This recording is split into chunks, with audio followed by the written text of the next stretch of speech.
If you think ancient Rome was a civilization of law, order, and moral virtue, this video will break that illusion forever. 9 out of 10 prostitutes in the Roman Empire were enslaved. They had no names, no legal rights, no way out. And the Roman government didn't just allow it. They ran the brothels. They taxed the brothels. They built their wealth on the backs of these women. You've seen the movies. You've heard the stories of glamorous courtesans, sipping wine with senators, witty and free. That's the 1%. That's the fairy tale. The real story is much darker, much crueler, and almost no one talks about it. This isn't a story about sex work.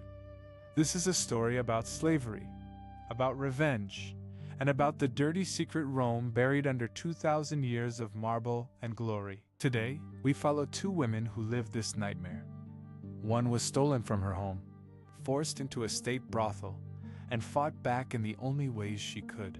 The other bought her freedom, built an empire of her own, and learned the hardest lesson Rome ever taught. No matter how rich you get, they will never let you forget where you came from. This is the untold story of the enslaved prostitutes of ancient Rome. Let's start at the beginning. How does a girl end up in a Roman state-run brothel? For most, it starts with a sword at their throat. Her name is Epona. She's 16 years old, from a small village in Gaul, in what we now call France. She helps her mother tend sheep, she laughs with her friends by the river, and she's promised to a boy from the next village. Her whole life is laid out in front of her. Then the Roman legions arrive. They burn her village to the ground. They kill her father and her brothers. They chain every young woman in the village together by the neck, and march them hundreds of miles south, across the Alps, to Rome. No food, no shelter, no mercy. If you fall, you die on the side of the road. Epona survives the march. But what waits for her in Rome is worse than death. The slave market. Roman slave markets were loud, brutal, dehumanizing places. Captives were stripped naked, put on display, and inspected like cattle. Buyers prodded their muscles, checked their teeth, judged their faces and their bodies. For young, foreign women like Epona, there was one buyer who always paid the highest price: the owner of an official state brothel. Prostitution was a massive, legal, fully government-regulated industry in ancient Rome, and brothel owners needed a constant supply of fresh, young women. War was their cheapest, most reliable source. Every time Rome conquered a new land, thousands of captured women flooded the markets, and the brothels stocked up. This wasn't a side effect of war. It was a feature. But war wasn't the only way. Plenty of girls born free in Rome ended up in brothels too. All it took was a bad father, or a pile of debt. Under Roman law, the male head of the household had absolute power over everyone under his roof. His wife, his children, his slaves, they were all his property. If he owed money he couldn't pay, he could legally sell his own daughter into slavery to settle the debt. Even if she was 12 years old, even if she'd done absolutely nothing wrong, no court would stop him. No one would call him a monster. It was his right. It was Roman law. And for some girls, there was never any choice at all. They were born inside the brothel. That's the story of our second woman, Livia. Her mother was an enslaved prostitute. The day Livia was born, she automatically became the property of the brothel owner. She never saw the world outside those stone walls until she was an adult. She grew up watching the women work, listening to the sounds through the doors. By the time she was 12, she knew exactly what her future held. Boys born to enslaved prostitutes? They were usually sold to gladiator schools or sent to work in the mines. A baby was just another product, another way to make money, nothing more. So Epona stands on that auction block, naked and humiliated, and a brothel owner from Pompeii places the highest bid. He pays a good price for her. She's young, she's healthy, she's exotic. She'll make him a fortune. She's chained to a cart and taken south to Pompeii. She thinks she's already hit rock bottom. She thinks being a slave means hard work and hunger and beatings. She has no idea the horror waiting inside those stone walls. And no one is coming to save her. When Epona walks through the doors of the Lupanar, Pompeii's most famous state brothel, the first thing they take from her is her name. Enslaved prostitutes weren't allowed to keep their birth names. Their owners gave them new, fancy Greek-sounding names to make them more appealing to customers.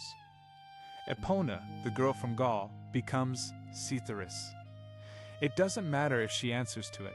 It's what everyone will call her for the rest of her life. Then they show her her cell. It's not a room, it's a stone box, 2 meters wide, 2 meters deep.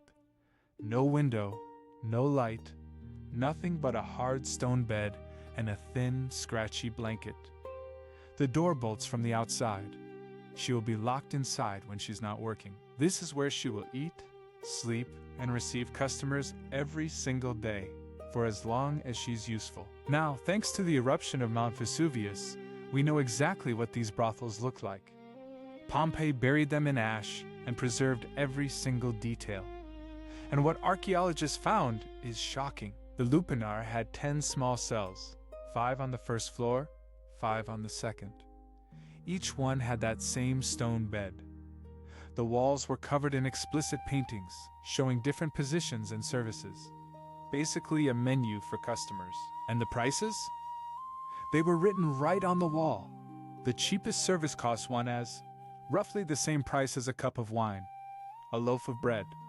That's how little an enslaved woman's body was worth.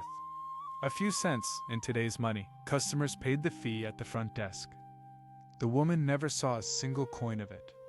100% of every transaction went straight to the brothel owner. Every tip, every gift, every extra payment, she was required to hand all of it over at the end of the day.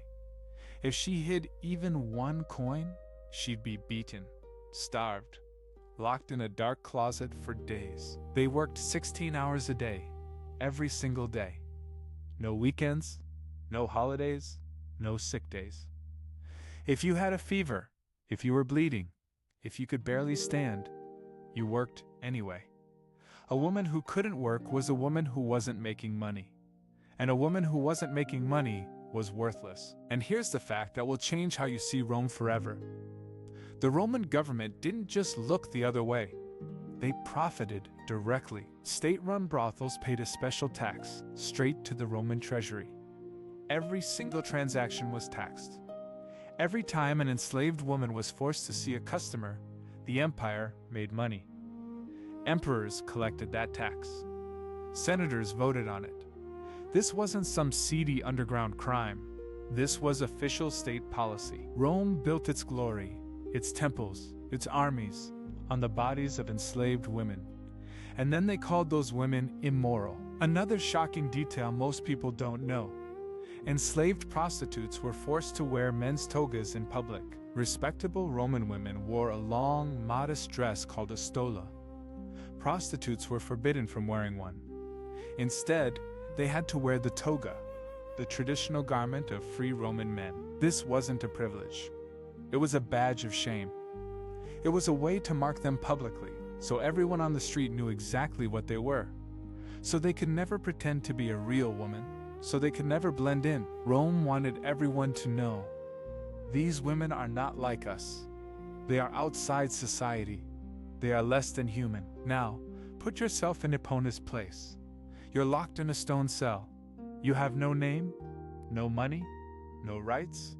You're forced to see dozens of men every day, and every coin you earn goes to the man who owns you. Would you just accept it, or would you fight back? Most people think these women were helpless, that they just suffered in silence until they died. But that's not true. They fought back every single day, in small, quiet, dangerous ways. They built secret networks. They helped each other. If a customer was violent, the women would warn each other. They'd make excuses. They'd lie. They'd say the girl was sick to protect one another. They shared food. They shared medicine. They hid each other's tiny stashes of stolen coins. They had tricks for getting revenge on the worst customers. They'd slip laxatives into their wine. They'd rub irritating herbs on their skin. They'd steal small things from their pockets. Small, petty acts of rebellion that no one would notice, but for them, they were victories. Some women used makeup and potions to make themselves look older or sick. to drive customers away and get a break. Others learned which herbs could prevent pregnancy or end an early pregnancy. Knowledge they passed down in secret, from woman to woman, because if their owner found out, they'd be killed. Pregnancy was a death sentence for an enslaved prostitute. If you got pregnant, the owner would force an abortion, done with dirty tools and no pain relief. Many women died from it. If you survived and gave birth, the baby was taken away immediately. You never saw it again. These small, secret acts of resistance weren't glamorous. They didn't free anyone. But they were proof that these women were still human, that their spirits weren't completely broken, that even inside that stone hell, they still had control over something. But how long could they survive? Most enslaved prostitutes died before they turned 30. Some died from disease. Some died from violence at the hands of customers or owners. Some died from botched abortions. Some just gave up and stopped eating and died in their cells. And if you did survive into your 30s, if your face started to show lines, if customers stopped asking for you, if you couldn't work as fast, then you were thrown out. No pension, no savings, no place to go. The owner would kick you out onto the street and replace you with a new, younger girl, fresh from the slave market. These women, who had given their entire youth, their entire bodies to make their owners rich, were left to beg or starve or die of disease in the gutter. No one buried them. No one mourned them. They were garbage, tossed aside when they were no longer useful. Some women chose a different end. We have records of enslaved prostitutes who poisoned their owners, who set fire to the brothel, who ran away, even though they knew if they were caught, they'd be tortured to death. One story from Antioch tells of a Greek enslaved woman named Sophronia. She was beaten and starved by her owner for years. One night, she slipped poison into his wine. He died in agony. When she was caught, she didn't deny it. She told the court she'd rather die than spend one more day as his property. They burned her alive. For so many of these women, death was the only freedom they would ever know, the only choice they could make. Most women died inside those brothels, forgotten. But a tiny handful, less than 5%, somehow earned their freedom. You'd think that was the happy ending. It wasn't. Let's go back to Livia, the girl born inside the brothel. From the day she started working at 13, Livia had one goal: freedom. She watched the older women get thrown out, and she promised herself she would not end up like that. For 10 years, she hid every tiny tip she could get her hands on. A coin here, a coin there. She starved herself to save food money. She endured every insult, every blow, every humiliation, because she knew every coin brought her one step closer to the door. She learned how to read people, how to make men like her, how to get bigger tips without getting in trouble with the owner. She was smart, and she was patient, and she was ruthless. After 10 years, she finally had enough. She went to her owner, and she handed over every coin she'd saved, the exact price he'd set for her freedom. He counted the money. He nodded, and he signed the papers. Livia was a free woman. For the first time in her life, she walked out of the brothel, alone, with no guard, no chain, no lock on the door. She could go where she wanted. She could keep the money she earned. She could choose which customers she saw, and which ones she told no. For a little while, it must have felt like winning, like she'd beaten the system. But Livia was smart. She knew freedom didn't mean safety. She knew no one would hire her for a normal job. No shopkeeper would take her. No family would hire her as a servant. She had no education, no family, no skills except the ones she'd learned inside the brothel. So she did the only thing she could. She kept working. But this time, she worked for herself. She rented a small house in a bad part of town. She started taking clients on her own terms. She charged more. She picked who she saw, and she kept every single coin. Within a few years, she was rich. Richer than most free working-class people in Rome. She bought a bigger house. She bought fine clothes, expensive jewelry. She ate good food, drank good wine, and then she did the unthinkable. She opened her own brothel. She bought enslaved women of her own. She ran the business her way. She made rules to protect the girls who worked for her. She banned violent customers. She gave them days off when they were sick. She was tough, but she was fair. She knew what it was like to be on the other side. And here's the best part. The same rich, powerful senators who used to spit on her when she was a slave, now they came to her, begging to get into her brothel, begging for her attention. Men who would have once had her beaten for looking at them wrong now groveled for her favor. She could charge them whatever she wanted. She could say no. She could humiliate them, just like they'd humiliated her. That was her revenge. That was her victory. For a little while, she had power over the men who had once had total power over her. If you stop the story there, it would be a great underdog tale. A girl born into slavery who fought her way to the top and got her revenge. But Rome always finds a way to put you back in your place. Freedom didn't mean acceptance. Not even close. Legally, Livia was still a second-class citizen. She could never marry a free-born Roman citizen. Never. Even if he loved her, even if he wanted to, the law would not allow it. Any relationship she had was unofficial. Any children she had were illegitimate. They would never have the full rights of Roman citizens. She could never enter a temple. She could never join a public religious ceremony. She was considered unclean, unworthy. The gods didn't want her. She still couldn't wear the stola, the dress of a respectable woman. She was still marked, still set apart. Everyone in Rome knew exactly what she was and where she'd come from. Socially, it was even worse. No matter how rich she got, no matter how successful she was, she would always be a public woman, a whore. Senators would sleep with her, spend fortunes at her brothel, but they'd never be seen with her in public. Rich men would give her gifts, but they'd never introduce her to their wives or their families. She could have all the money in the world, but she would never be part of respectable society. She would carry that stigma for the rest of her life, and she would pass it down to her children. And Livia was one of the lucky ones. She was the 5% of the 5%. The absolute best case scenario. For the other 95%, there was no escape, no happy ending, just a short, brutal life and an unmarked grave. If freedom couldn't save them, if even wealth and power couldn't erase the shame, was there any way these women could ever truly win? For thousands of years, the answer seemed to be no. Because history erased them entirely. Roman history was written by men. Rich, free, powerful men. When they wrote about prostitutes at all, they wrote about the famous courtesans, the witty, beautiful ones who entertained poets and politicians, the ones who made good dinner party stories. They didn't write about the enslaved girls in the state brothels. They didn't write about their names, their pain, their hopes. Those women weren't important enough to mention. They were background noise. A normal part of daily life, like the sewers or the grain supply. We almost never heard their voices until Pompeii. In 79 AD, Mount Vesuvius erupted. It buried the entire city of Pompeii under meters of ash and rock.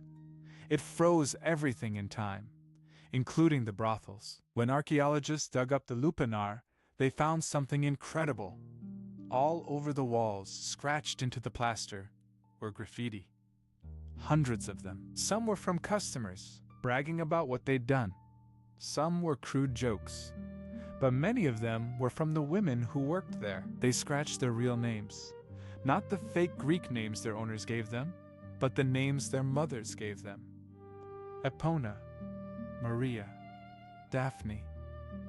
Names no one had spoken in hundreds of years. They wrote messages. I am here. I miss my home. This man was cruel. I hate this place. They wrote prayers to the gods, begging for strength, begging for escape. They wrote notes to each other, warning about bad customers, sharing small pieces of good news. These walls are the only place in the entire Roman Empire where we can hear the actual voices of enslaved prostitutes. Not what men wrote about them, but what they wrote about themselves. They're not grand speeches. They're not epic poems.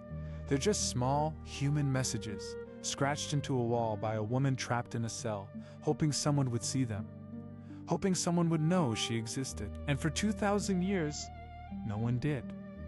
Until the ash cleared. Now, you've probably heard the myths. The stories about prostitutes who slept their way to the top, who became empresses, who married emperors. Are those stories true? Almost always, no. There are a tiny handful of examples of prostitutes who became the mistresses of emperors or rich senators. They got money. They got nice houses. They got status for a little while. But almost all of them ended up dead. They were too much of a scandal. Too much of an embarrassment. A man could sleep with a prostitute, but he could never let the world think he cared about her. So when the gossip got too loud, when the political pressure got too strong, he'd have her killed, or exiled, or thrown out on the street. These aren't success stories. They're tragedies. The exception doesn't break the rule. It proves it. Even the women who made it never really escaped. And then came the biggest twist of all. The one no one sees coming. When the Roman Empire converted to Christianity, everything changed. Or at least, that's what they said. Christian preachers talked about sin. They talked about morality. They said prostitution was evil. They said they wanted to save these women, to rescue them from their lives of sin. Sounds good, right? Here's what actually happened. Instead of helping the women, they made their lives infinitely worse. They banned brothels. They made prostitution illegal. They took away the only way these women had to survive. They didn't give them jobs. They didn't give them homes.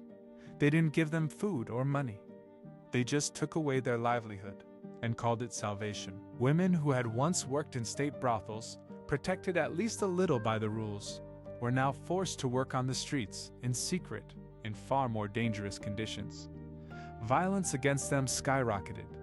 Death rates went up, and if they were caught, they were publicly humiliated.